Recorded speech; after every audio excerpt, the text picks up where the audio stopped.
Going to make a start. I'd like to welcome you all to tonight's evening, Equal Partners, Realising the Potential of Women in the Workplace. My name is Josh Hyland and I'm Vice President for the Australian Thai Chamber of Commerce. Tonight we've got a great panel of women who have achieved amazing parts in their career. They're inspirational and they all have a strong connection with Australia as well. So tonight we're going to be learning so much, I'm sure, and we'll be finding out a little bit how Australia has played a part in their story as well. Tonight I'd like to acknowledge His Excellency Paul Robilliard, Australian Ambassador to the Kingdom of Thailand. I'd also like to acknowledge representatives from the Thai Institute of Directors, UN Women, and the Professional Women's Association of Thailand. I'd also like to extend a special welcome to Khun Wongsavan, who was one of our winners of the 2015 Alumni Awards. In just a moment, I'm going to introduce our moderator is the word that I was looking for. So much wine already. Not enough, I think. First of all, though, we need to mention thanks to the Embassy, who is our event partner for tonight.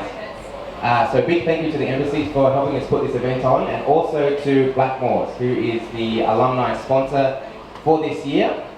Next up, I'd like to welcome His Excellency, the Ambassador, to the stage. Please excuse me, I've had a long time.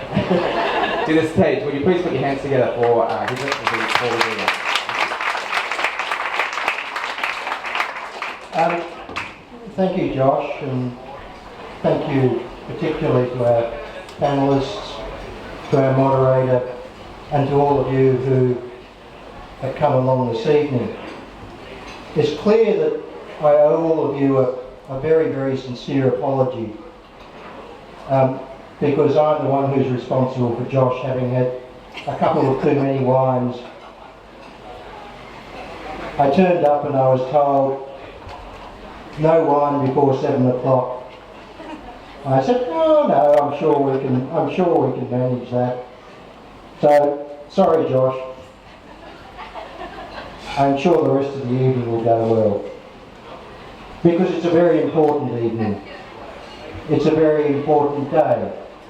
International Women's Day is a day that we should all be celebrating.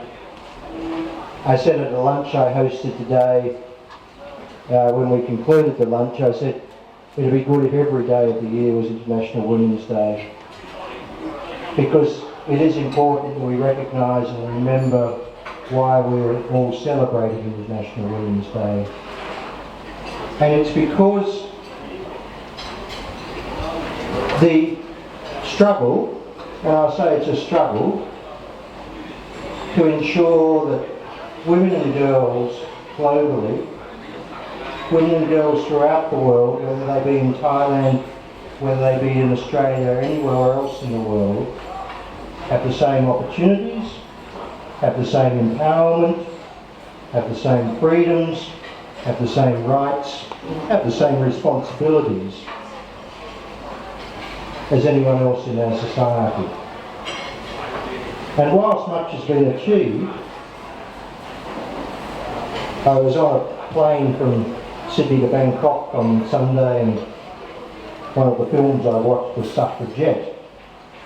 And if you haven't seen it, I'd suggest, I'd recommend it to you, because it reminds you that it wasn't that long ago, and indeed 100 years is not that long ago, that women did not have the vote. Whilst much has been achieved, there's still much to be done. It's estimated that 1 in 3 women and girls around the world suffer some form of violence inflicted upon them, often by close family members. That's a really appalling statistic, a really horrendous statistic. And it's not just in developing countries, it's a real problem in countries like Australia. And that's why, one of the reasons why International Women's Day is so important. It's so important for us to recognise that so much needs to be done. Australia has been a very strong advocate of gender equality for many, many years. But especially since Julie Bishop, the very first female, the very first woman Australian Foreign Minister, took office, she has really driven very hard an agenda for the government to pursue gender equality as part of our mainstream foreign policy, and particularly to pursue that as part of our mainstream international development cooperation policy. And she and Natasha Scott-Despoyer, our Ambassador for Women and Girls, are very committed to working hard on that. International Women's Day is a time that we can reflect on what has been achieved and also think about what needs to be done. One of the more significant things that was achieved in the last year was in September 2015, when the 2030 Agenda for Sustainable Development Goals was adopted by the United Nations General Assembly. And among the 17 goals, Sustainable Development Goal number 5 focuses on gender equality and women's empowerment. That is a commitment from all members of the United Nations General Assembly to pursue that goal. And in November last year, the world embraced a future free from violence against women and girls by supporting the United Nations Secretary General's campaign, Unite Against Violence,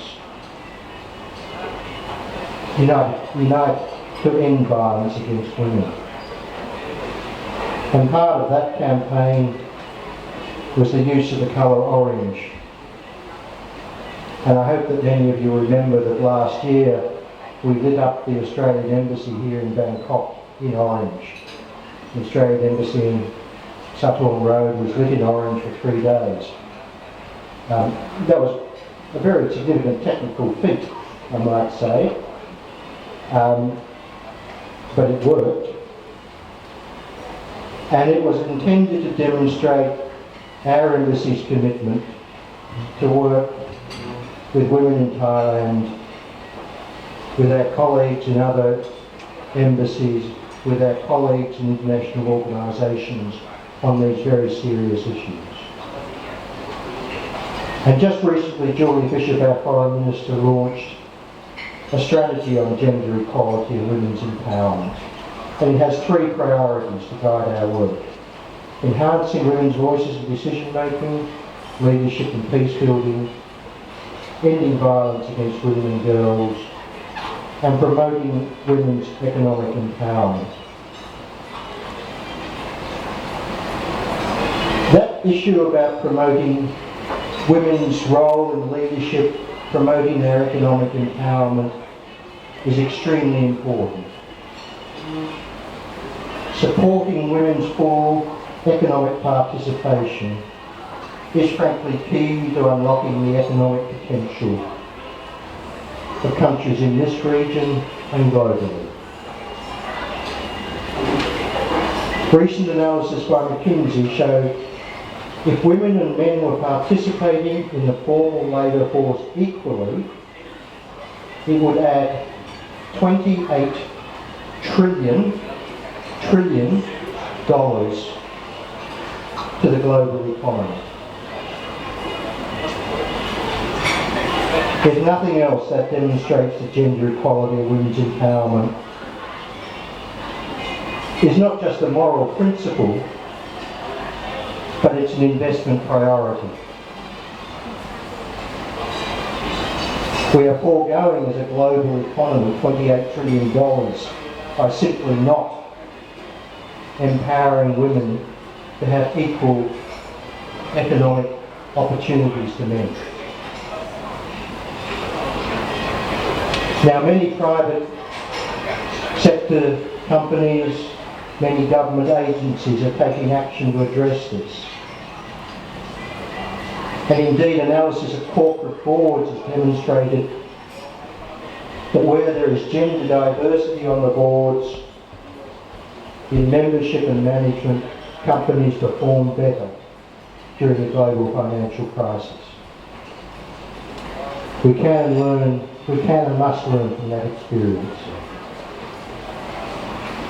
Today I joined a number of Australian Embassy staff to pledge our support for the He for She campaign to stand up to the persisting inequalities faced by women and girls. We joined one of our Australian alumni, Khun, who is not here already tonight, is on his way, who is a He for She ambassador. And this campaign, I'm wearing the badge here, asks men to take active steps to promote gender equality and women's empowerment. I would encourage all the men in this room tonight to sign up to this campaign.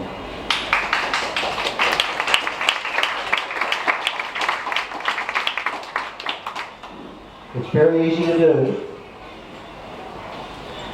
It doesn't actually cost you anything. All it means is that you actually demonstrate your preparedness to make a commitment to the rest of the world about what you believe in. And I signed up because gender equality is central to our moral values, but also to our economic and human development.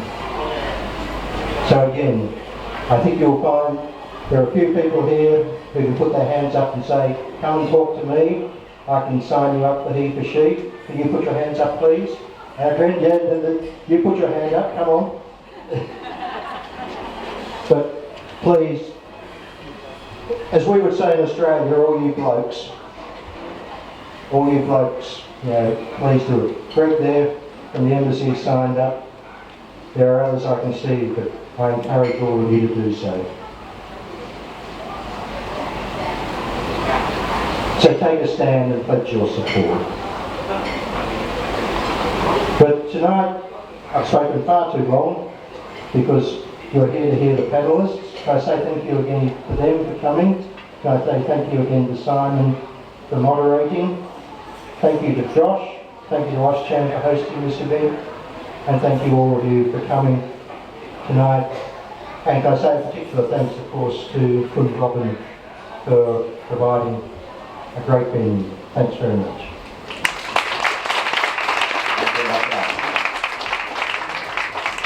That sets the scene very well for our talk tonight, and it's not every day you have an ambassador take the mickey out of you a little bit in front of a group of people. But for me, it's the second time. It's the second time already. I'm not joking.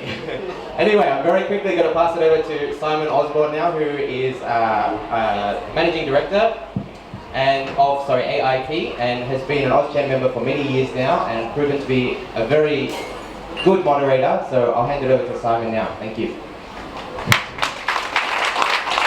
It's because I couldn't find anyone else, so I was free tonight.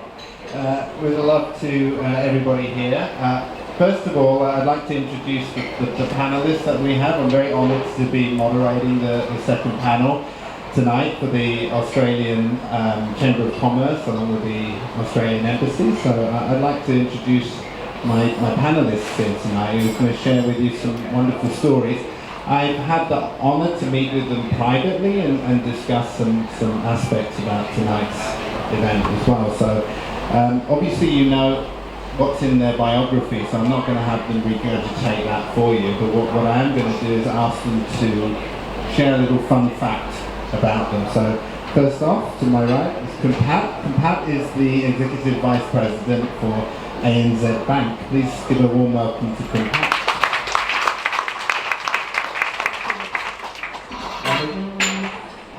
And what's your fun fact?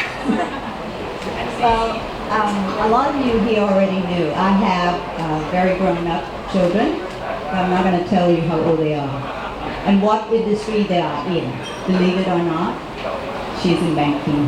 Wow. It follows in the mother's footsteps. No, that wasn't planned. However, it happened. Okay, nice. Next person is the country president for Chub Life, I can say, yeah. It's Sally. Please give a warm welcome to Sally. Good evening, everyone. Firstly, to all the women in the room, happy International Women's Day. Unlike Khun Pat, I have very young children, even though I look older than Khun Pat. And my fun fact is that many, many years ago, I was an AFS exchange student to Thailand. Actually, it was in the mid-1980s. And at the time, my parents had been to Thailand. They brought back the little sparkly elephant. And when I found out I'd been selected to come to Bangkok, I said, "Where did you get that elephant?" And they said, "Thailand." And so I flew here without any knowledge of the country, and I stayed here for 12 months.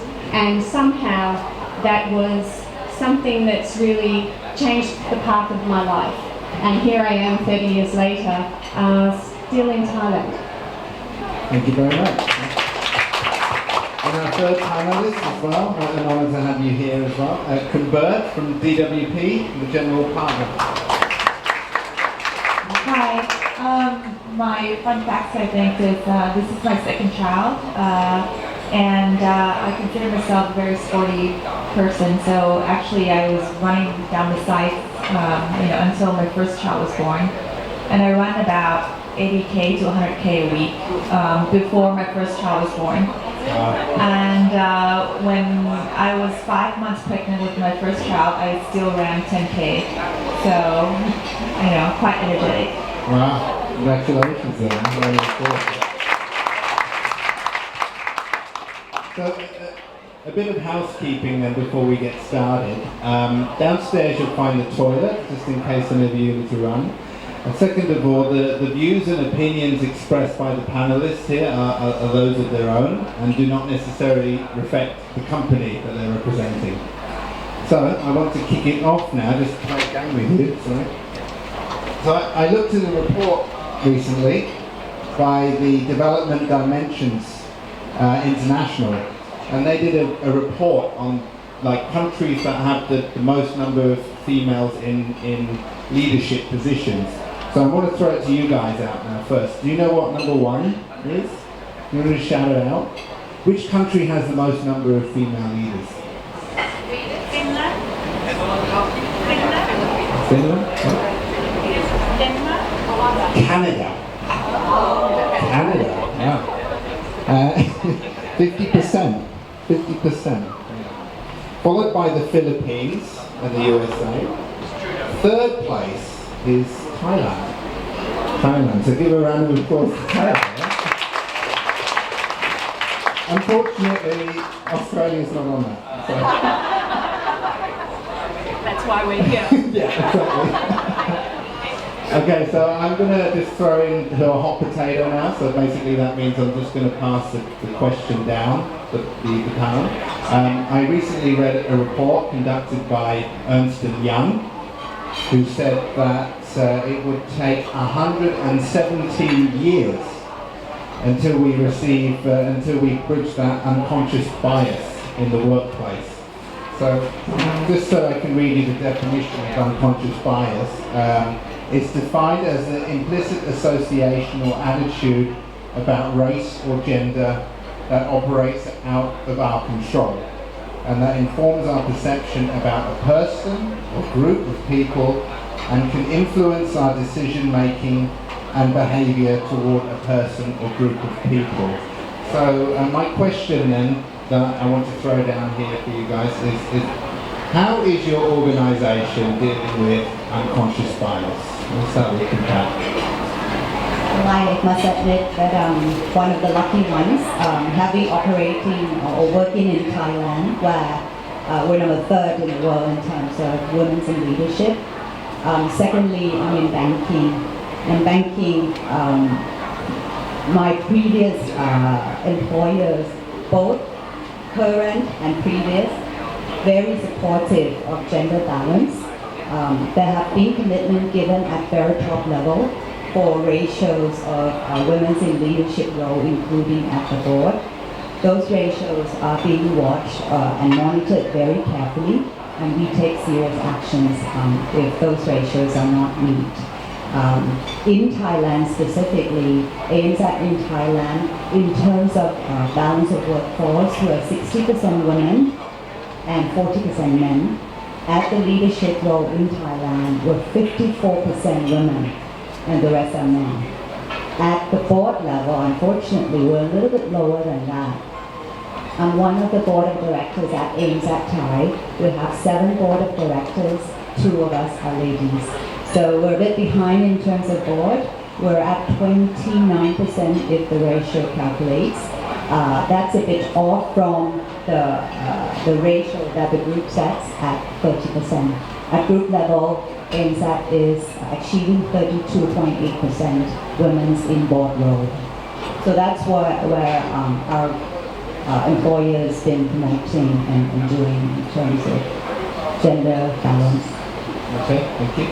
Okay, so we're pretty similar at Ace Life. We're changing our name to Chubb Life. In Thailand, we have 3 operations. One's a life company that I look after, and then 2 general insurance companies. Of the 3, there are 2 female country heads. And if we look at the C-level, more than 50% of the operations have female executives. So in my company, we're 65 female, 35 male.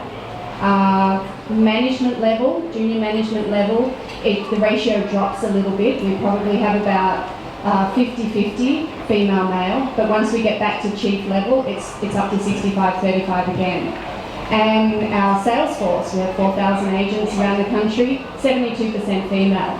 So I think we're actually up there with Canada at the moment. And interestingly, I had an ex-colleague come in today, and we had a male colleague resign yesterday. And so he came in, and this was the hot news that everyone wanted to tell him. And so he said to me, what am I doing about gender diversity and balance, because we're ticking the other way. So. Thank you very much. I think I'm quite lucky to be in the design field, and especially at DWP we have both architecture and interior. So with architecture, it's more male dominant, and with interior it's more female. So in terms of staffing, we're 50-50. In terms of directors, we're also 50-50. Management level, we're about 80 male and 20% female. Wonderful, thank you. Do you know, for you guys now, which company has shown is a leader in closing the gender gap? Do you want to take a guess or throw out a company name that's closing the gap for gender equality? Say again? No? Anyone? IBM? No? Kimberly-Clark has shown a 90% increase in their gender gap. So they've got board directors where the majority are female. So I want to ask a couple of questions now regarding work-life balance. I don't feel you're paying with work-life balance here. So I mean, to you guys, having a family and running up that corporate ladder, how do you do work-life balance? And shall I start off with Bert, because you're expecting the second one. Well, actually, I really enjoy it. I'm a person that really enjoys life, and I work exactly 8 hours or even less. I mean, Brenton's here right now, so I can say that. And I'm a morning person. I normally run or go to the gym in the morning, and then work through my 8 hours straight, and then I come back home and I just enjoy the night or the evening with my family. And there's no talk about work or bringing work home. And on the weekends I also spend a lot of time playing sports and all that with the family as well. How do you resist the temptation to check an email or go on? I do check email actually, through my phone, and I couldn't resist it, checking emails on the phone or replying emails on the weekends or after hours, but it doesn't take that much time, I feel, and I don't think it's a hassle or anything that bothers me. Yeah. Okay. Good. So one thing that these guys have in common, which I noticed over sharing a coffee with them, is that they're early risers. They wake up very early. How do you guys, how many of you wake up at 6 o'clock in the morning? Wow. Put a shame. I'm like at 8:30, 9 o'clock. We'll start it. So, Sally, how do you do that? I think it's a traffic situation here. It gets a lot of us up at 6 o'clock. How do I do it? So I suppose I don't start by separating my day or my week between work and life. It is one thing. And being an expat here, I'm here to do my job living in this country. So it's just about keeping it in a reasonable balance and flow. And there'll be weeks when I have to work very late for several days in a row, and then the following week I'll leave early because I want to go and see the kids do something at school. And so I try not to be too hard on myself. If I have to be out one night, I compensate the next day by going home a little earlier. And that way I'm comfortable, and if I'm comfortable I'm happy, and if I am, it's better for the staff and it's better for the family at home. I do go home and have the dinner, and then I'll do some emails later on. On the weekends I try not to be locked in the room working when the kids have things that they need me to be doing with them. So that's why we get up early and maybe go to bed late sometimes. But overall, it's the life. It's what's great about it. And you can just do it. Just be cool with it. Okay, thank you. Let's do it. Khun Pat. Well, I guess like Sally said, traffic is one of the things why we all need to rise early, but also because I'm a very disciplined person. I do my exercise in the morning every day, so if I don't do exercise in the morning, I hardly have time to do that. So I'd rather get it done, completed very early in the morning, and then we can begin the day with business. For me, I never work at home. I don't bring work at home. I finish at the office. If that means very late at night, it means late at night, but I separate work. I do read emails though, from goods or from email at home, but not responding on, if it's not life-threatening, or if it's not something which requires urgent response. So try as hard as possible to keep it at work. So separation. Okay. I find it fascinating how female leaders anyway in these positions can kind of somehow close that and have a divide between their work and life balance. For me, it's all in one as well. But I can't multitask, for instance, like you guys. I think it's scientific, right? Women can multitask better than men can. Okay, next question I have is regarding Bangkok here, for instance. We'll talk about Bangkok and Australia. So 38%, this is from a Bangkok Post article, 38% of board members and CEOs are female in Thailand here, compared to America, where it's 21.9%. So it's a bit less behind. So from your perspectives, having been involved in Australia, what do they need to do to boost that number? Boost that with Sally? Have more women who stay in business and continue with their careers. I think one of the blessings here, but also a challenge, is that if we want to have children, there's never any question about whether we'll come back to work or not. We have a 9-week, 12-week maternity, and then we're back on board. So we work through it. Whereas at home, there's the luxury of maternity leave, which is great, but it also can disrupt somebody's career, and then it's difficult to afford home care. So when we look at the pipeline, there are more women graduating. There are more women getting better results through university. There's a good pipeline at entry-age jobs, but it's the middle section where we lose people, and then we have fewer at the other end. So all of the quotas at the top end won't help if we don't have a steady pipeline of people that we can develop through their career, whether it's from training or development or extra study or help with their managing their personal life. But that's one difference I see between Australia and Thailand. Here, somehow the support structure enables us to continue to work without too much disruption when we have kids. Okay, great. Another thing that I saw recently is on positive discrimination. So, has that? What is your view on that? So, ask Khun. Well, if you ask me, I feel a little positive discrimination sitting in the board, being the only two women in the board.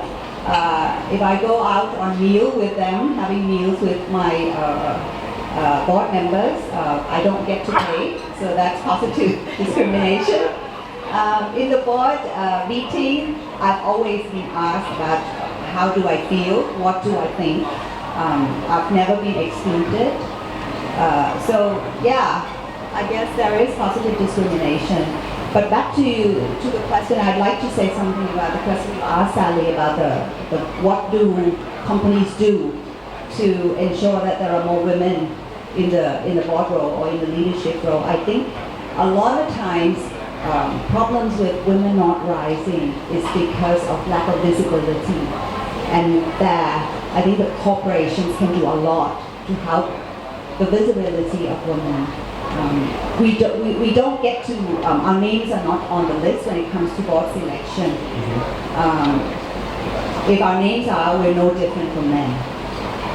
So I think it's then, if the corporation has commitment, make sure that recognition is always given equally for men and women. Women as well need to ensure that they are confident and they work towards the visibility of the firm and not hiding behind. That's when you will be given the opportunity. Okay, thank you. So it's widely known that obviously women with board positions, the companies perform financially better than with companies that don't have females. So just invest in companies that have female leadership. And I want to throw a question to Bert. It was regarding how your company has supported you with your maternity leave. Also, what kind of support would you say needs to be in place for a company to provide maternity leave? I think because this is my second child, but I'll give you an example of my first child. When I think I asked for a 3 months maternity leave, but then I only got a month and a half. I think legally you get a month here in Thailand, which is very different from the US, where you get 3 months and your husband also gets leave as well. But for me it's quite different because my maternity, I had a natural birth, so I was actually up and working within 2 hours after I gave birth on the phone, and I was still on the bed. Not running. But then, you know, Brenton and all the managers told me to just stop working and, you know, just rest with the kid. I was still in the hospital, but I felt really quite active. And I was actually gone for about a month and a half, you know, out of the office. And then I had you know, a couple of structured meetings, but I was on the email right after I gave birth. With our field, it's quite easy because we could review things and do presentations. With any field, I feel, nowadays, you can work anywhere, you know, wherever you are. You don't have to be on the workstation or in the office. It's mobile now. Yeah. With this, my second child, I think the company's more aware of the risks when I'm away. So we are looking, you know, we're structuring second in command and managing the risk that's going to happen while I'm away. Thank you. So before I throw it out to you guys, I'd really like you to engage with the panelists here. I do want to ask one question to Sally, so for instance, if I'm a young female, don't picture that by the way, and I want to be running up the ladder, I want to kind of follow your footsteps. What kind of advice could you give somebody, like a young female graduate? Number one, don't take yourself too seriously. Number two, don't be too too regimented on what you think you want to do and how you're supposed to do it.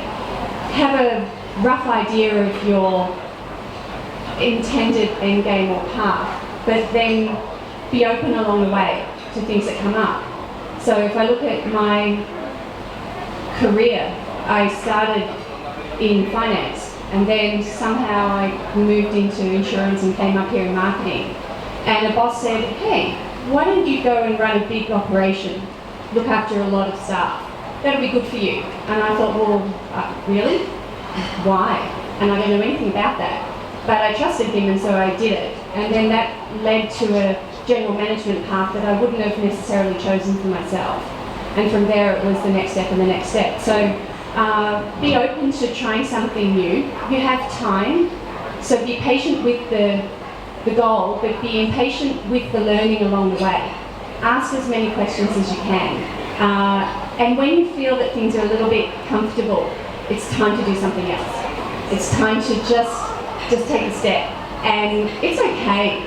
You do some crazy things and make a lot of mistakes, but each time you take that little step, it becomes the norm. And you learn more about what you like and don't like. And sometimes what you end up liking isn't exactly what you thought you did way back when.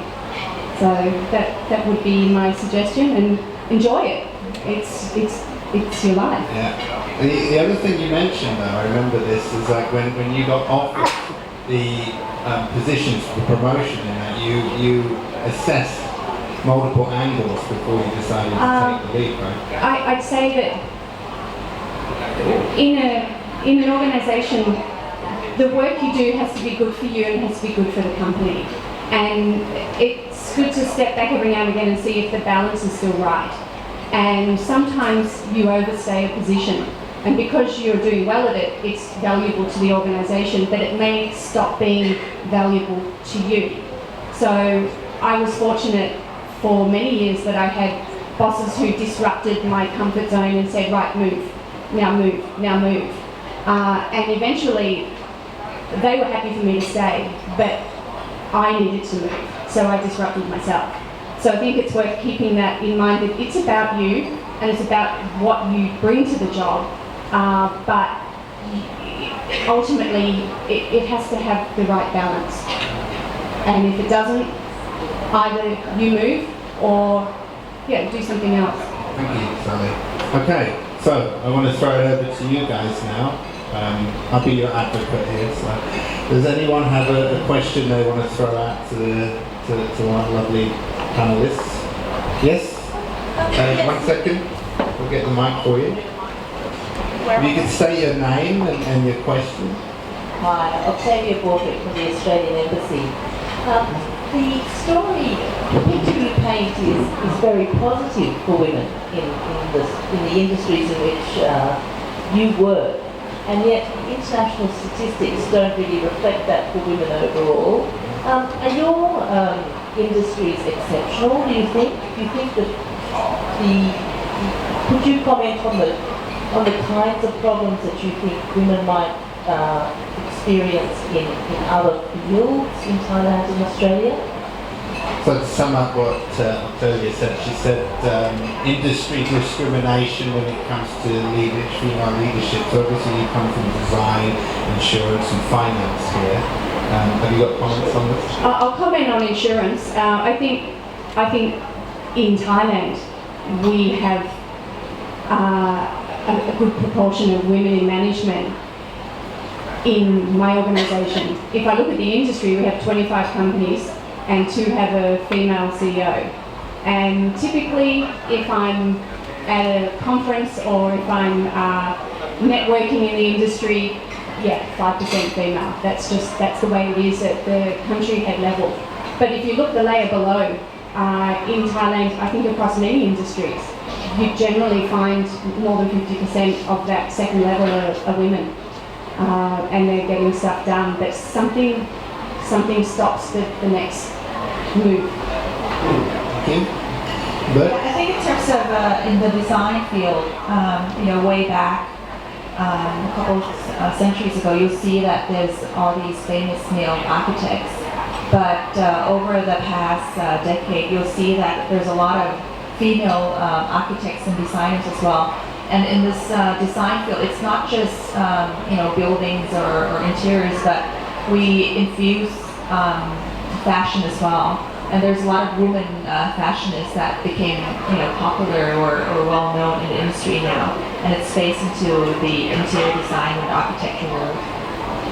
Finance?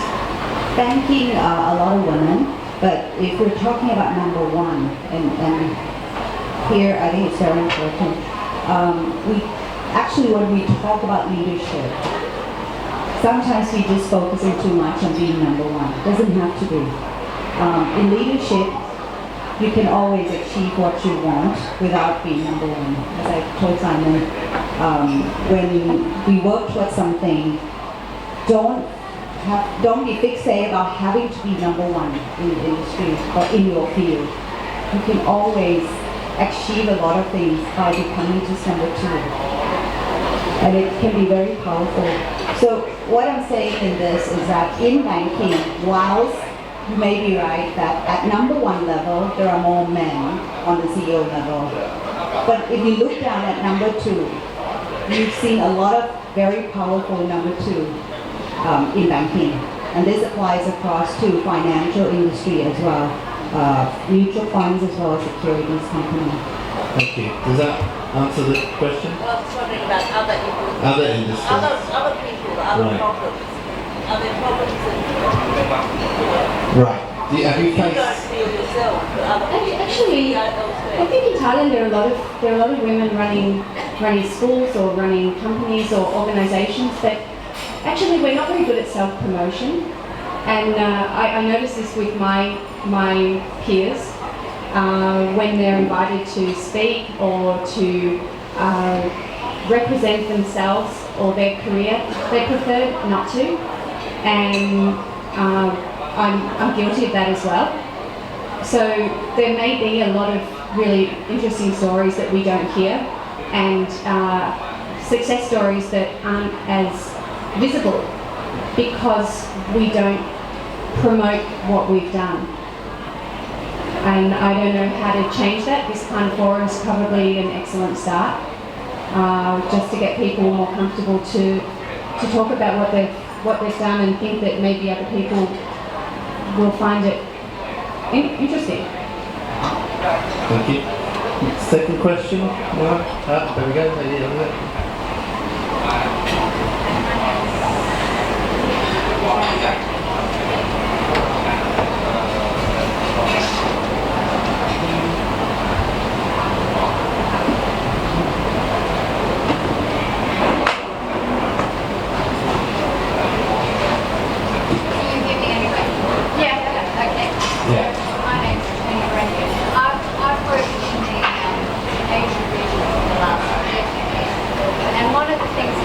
resonated with me in Asia is the concept of it takes a village to raise a child. And 2 out of the 3 of you work for multinational organisations. Is there anything that you can take from Asian childcare concepts that we could take back into Australia? Because I think we are still in the dark ages in Australia in relation to childcare. Is there Asian concepts that we can help our Australian colleagues learn so that women don't have that as a resistance factor? Okay, thanks Tony for the question. So to summarise that question, it's a village to raise a child. What kind of values can we take from that Asian culture to bring back into the Western culture? So you're all... We're all thinking about it. Who wants Let me to give it a try. lead? Yeah. We're lucky we're in Thailand. We're lucky we're in Asia. There are a lot of cultures. There are our culture still lives together. For instance, I live with my mom and my dad. Even today, I still do.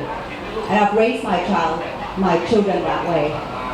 It's that bonding. It's that tie that probably Asian culture has, and Western culture don't. If you ask me how we change the culture, I'm not sure I have the answer for that. But it does help in terms of bringing up the family, giving us support in terms of when we progress our career.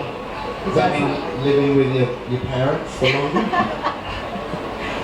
If you can live with your parents, I would encourage.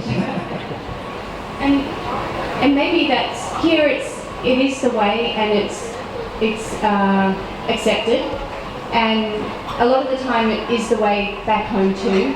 But people almost make excuses for it. Oh, I have to ask my mum to look after the kids, or grandma's doing this, or oh, my poor husband has to stay home so that I can work. And we fight it rather than just saying, hey, this is what it takes if two people need to work, and it's okay to live with your extended family. In fact, it's lovely. But we tend to want to be individuals and do everything on our own instead of using what's around us. And in the organisation, what I observe here, particularly with the women leaders, is that they don't aim to be the individual leader. They really use the team and try to build that level of respect to get collaboration. And I don't know if we do that to the same degree back home. There's still an inner fight to stand out. Here, people seem more chilled about that.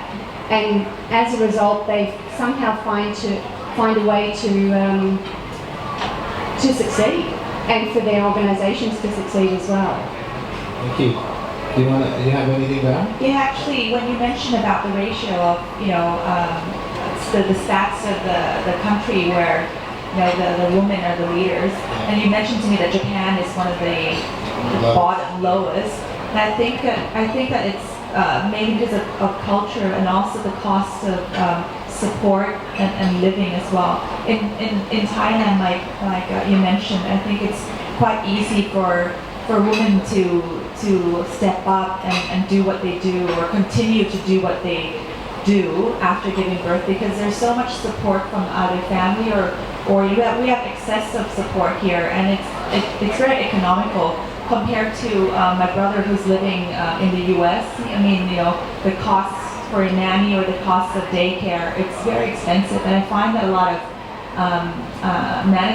managers in the U.S., they sort of quit work after they have 2 or 3 child, and then their job is to raise their child, and it's more economical for them than to hire or to send their kids off to daycare.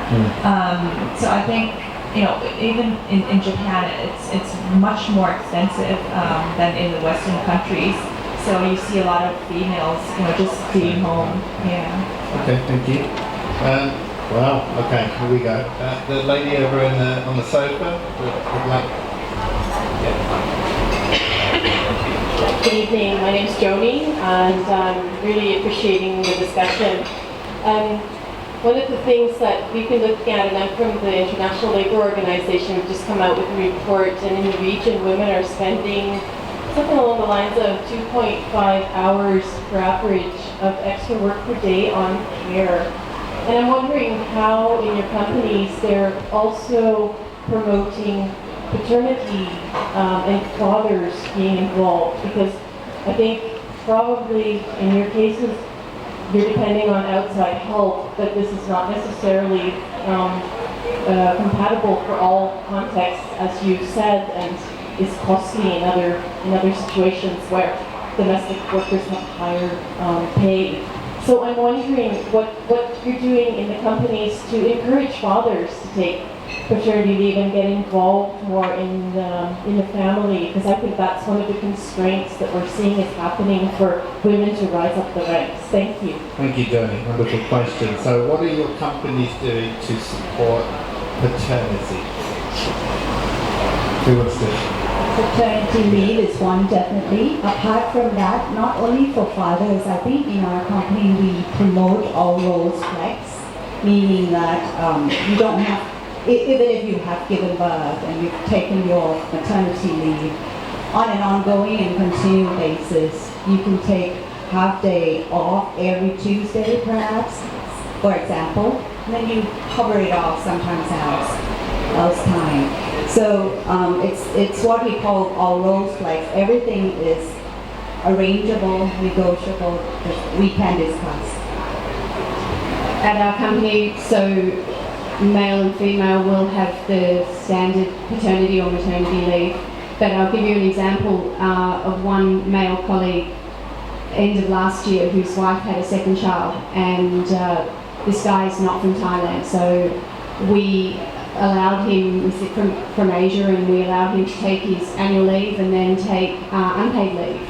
And I think over the period of about 4 or 5 months, he took maybe 6 weeks unpaid leave and had extended weekends, and he still managed most of his responsibilities at home, but that was important for him at that time, and we found a way to accommodate it.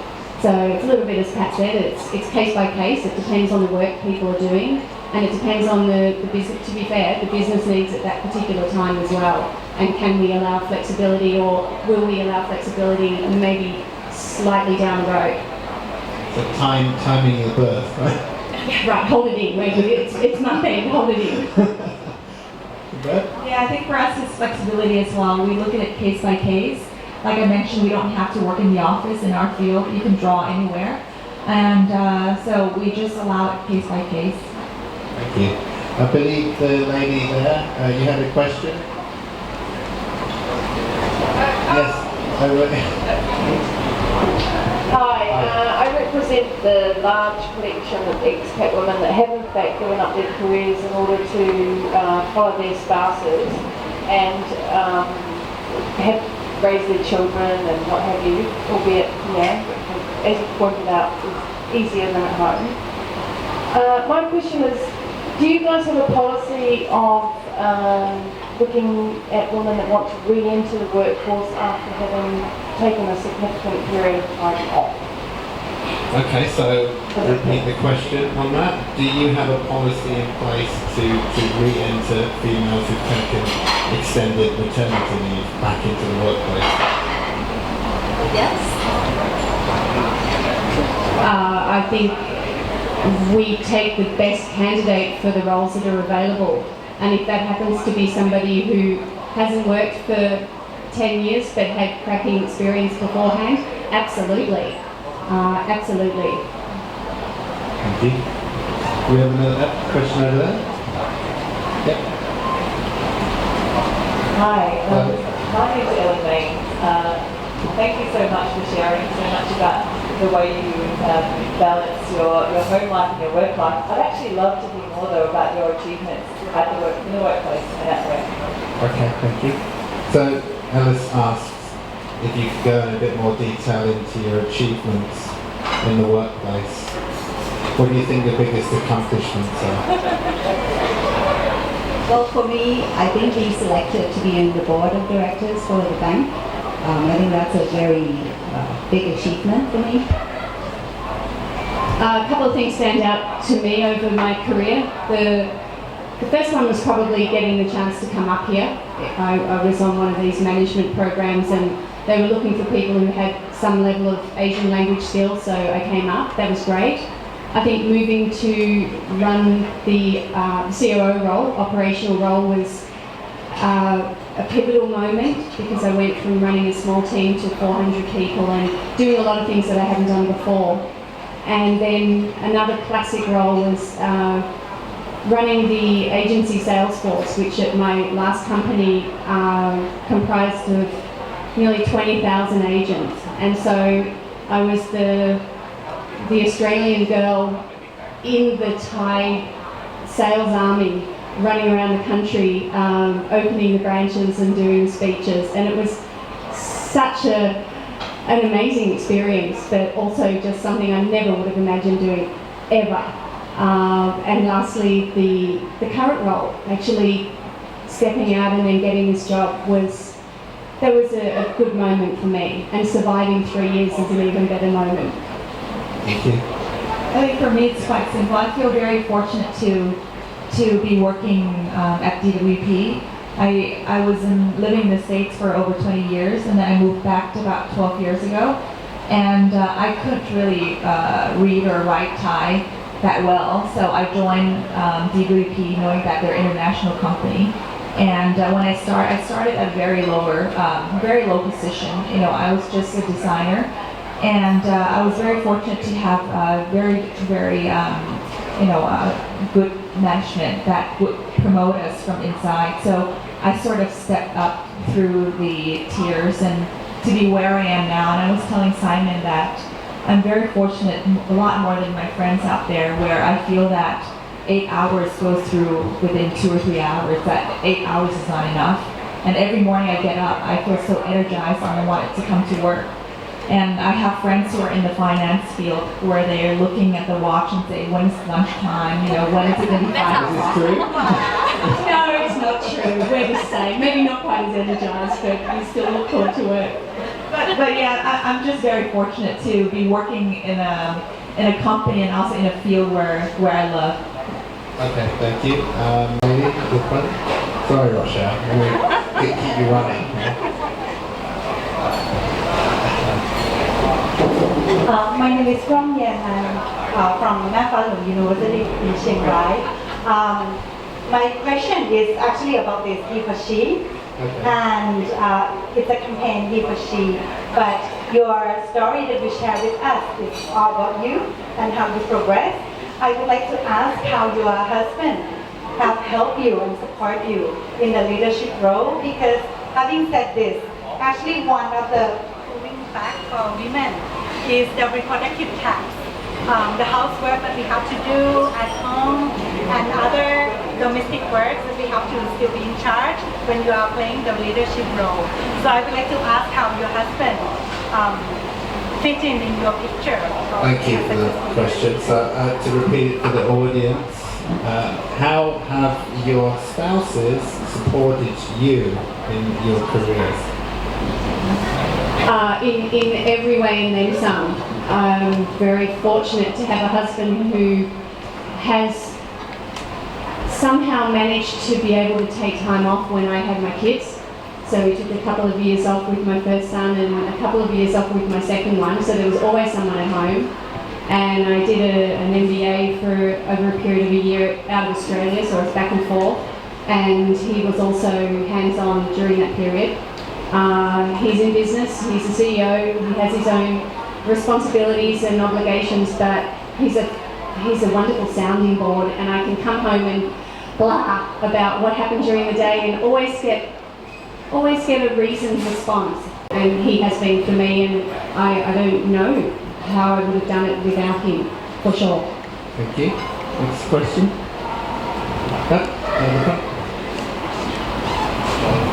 Next question should be a guy, by the way. We have to be representative, so I'm going to ask the question. My name is Janita, and I'm coming from CHEP, it's an Australian company, and I am a country director. So actually, I appreciate and very proud of having three of you as a women leadership here in this Thailand. So I would like to learn from you. So my question here is, what is your key success factors or your competency that bring you into this career at this moment, and how do you retain it, or how do you continue having it in order to performing this role in the future? Thank you. Well, maybe Pat can answer your key success factors and how do you maintain? I think for me, while I've done a lot of what you call the survey about what I'm good at, but it never came out the way that I believe I'm good at. I think I've been quite successful because of the discipline I have in myself. I'm a very disciplined person, although a lot of survey never comes out that way, by the way. I stick to what I believe in. I do things repeatedly every day. I'm not going to say I don't give up. I sometimes give up when I believe that this is not the area for me. I guess that's how I see myself. Discipline. Discipline. Okay, so we have a male gentleman. Okay. That's a bit tautologist. Anyway, big word. I just want to make a couple of observations. My name is Philip Nichols, and I've lived in Thailand, I've lived in Asia for about 20 years, in Thailand for about 14 years, and I have a bit to do with postgraduate education. First observation, the most successful and hardworking students in MBA programs, in my experience, in Thailand, have been women. Very few men, and I taught at ABAC for 10 years in the MBA program. Most of the students were women. And now I teach what we call upcountry, in the wilderness. And most of the students are women in my classes. So that's the first observation. The other observation I can make from living upcountry, Sekondakon, Isan, is that the gender divide is almost not there. And I think that's possibly, I don't know what the thought, due to necessity. And therefore, is the gender divide a product of affluence? Or then again, to be controversial, is it a product of religion? We'll skip that, okay. And, but it's also, one third point, the educational point is that I think that certainly in Thailand, women are stepping up to the plate far more aggressively than males. We could say that across Asia generally, the gender divide appears to be less than in the West. So I'm throwing up a lot of ideas. We won't go into the more controversial ones. And having taught recently in Vietnam in postgraduate programs, my classes were about 50-50 gender balance. But certainly in Thailand, my classes have been up to sort of 70 or 80% imbalance, if you like, in favour of female students. Just observations. Okay, thank you for that question. I think the question I'll extract from that is affluence. Is that a reflection on the gender gap? Or is it religion? Who wants to chime in on that? Yeah, convert. Yeah. Going into an academic question there, right? That I don't think anyone can. I would say I'm not surprised at your observation that the classes are 70% female, because that's somewhat similar to our workforces.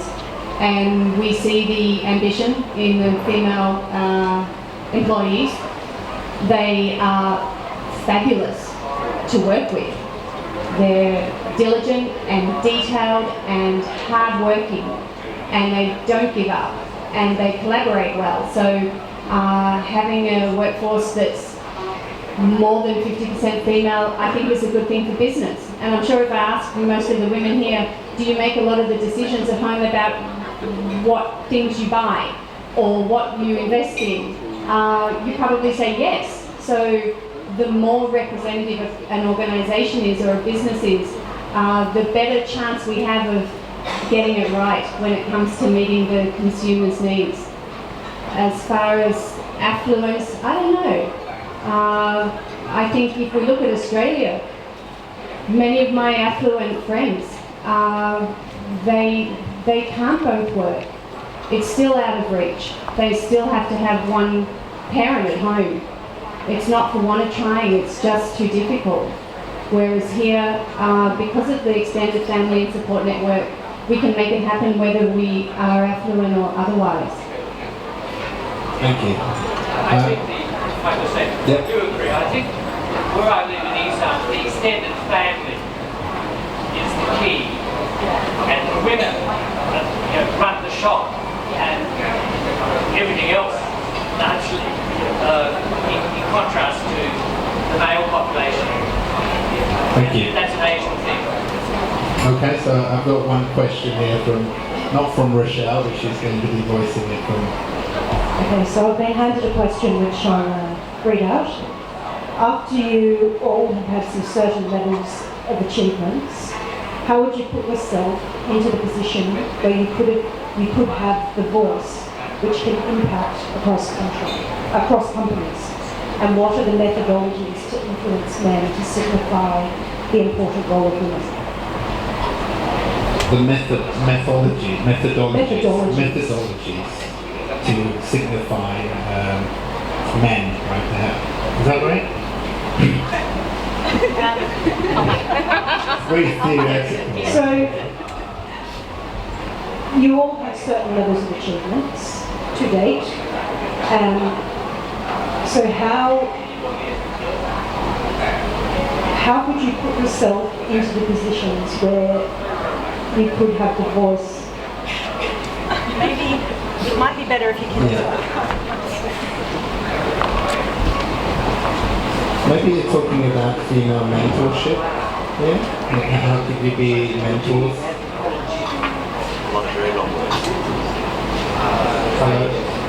Actually better writing than explaining. Oh, okay. To be honest, so I just would like to say something here, like before you can achieve some certain levels of achievement so far.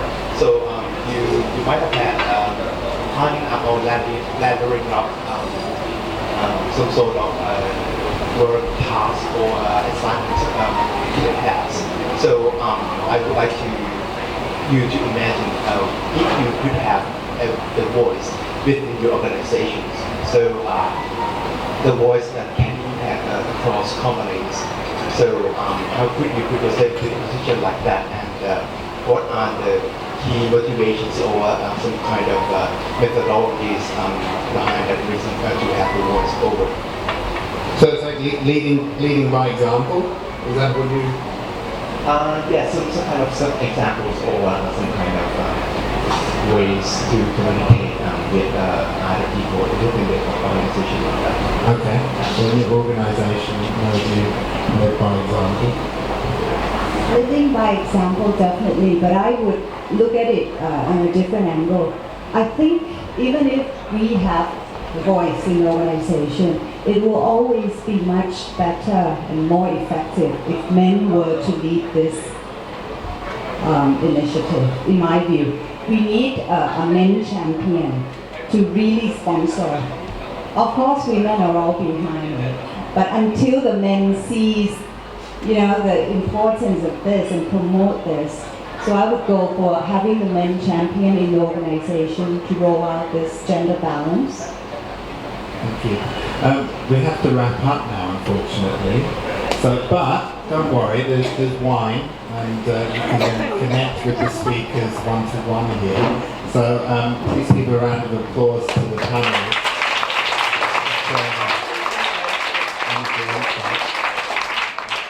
And I'll hand it back over to Josh. So hopefully there'll be some more continued discussion after this. I'd like to thank, on behalf of OzCham, our speakers, Khun Bird, Sally, and Khun Pat, and also Simon. Can you put your hands together one more time, please? So before we go to our networking, I'd like to bring everyone's attention to the coffee shop and restaurant that you're sitting in at the moment, because it itself is a great story of a female leader who has a very strong connection and has contributed a lot to the relationship between Australia and Thailand. Khun Robin, can you put your hand up just for 1 second? And I believe Robin's daughter, Khun Panita, is going to come up and say a few words about Kappa. Khun Pat is also on the board of OzCham. This is their second year, so over to Pat. Hello, good evening. I'll keep it very short. I'm sorry for the wine. I have a sore throat, so I have to keep hydrated. So the story with Kappa, as Josh rightly pointed out, my mom is a good example of one of the women who I admire very much. She's one of the ladies who managed to follow her passion. Back in 1997, that's when Kappa first started. And I don't know if anyone remembered Bangkok 20 years ago. And I don't know if you recall any good cafe or any good coffee you can have here, because I certainly couldn't. That was way before Starbucks started. So my mom dared to follow her dream. She was growing up in Australia, very passionate about food, very passionate about coffee, and at that time there was nothing in Bangkok to serve that. And so having her own interior designing company, she had other jobs, she started to get out of that, doing something completely different, and started Kappa. And in her way, I guess, contributed positively to Bangkok food and beverage scene. So for that, I really, really admire her.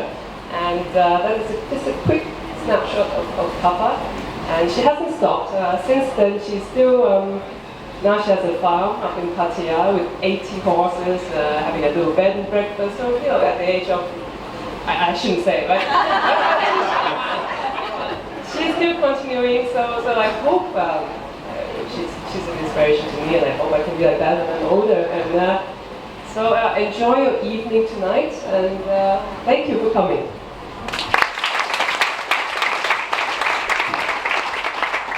Okay, that wraps it up, guys. Thank you, everyone, for coming along. And just another plug for Kappa. If you haven't had dinner yet, you should go downstairs and try the food here. It's amazing. Won't regret it. Thank you.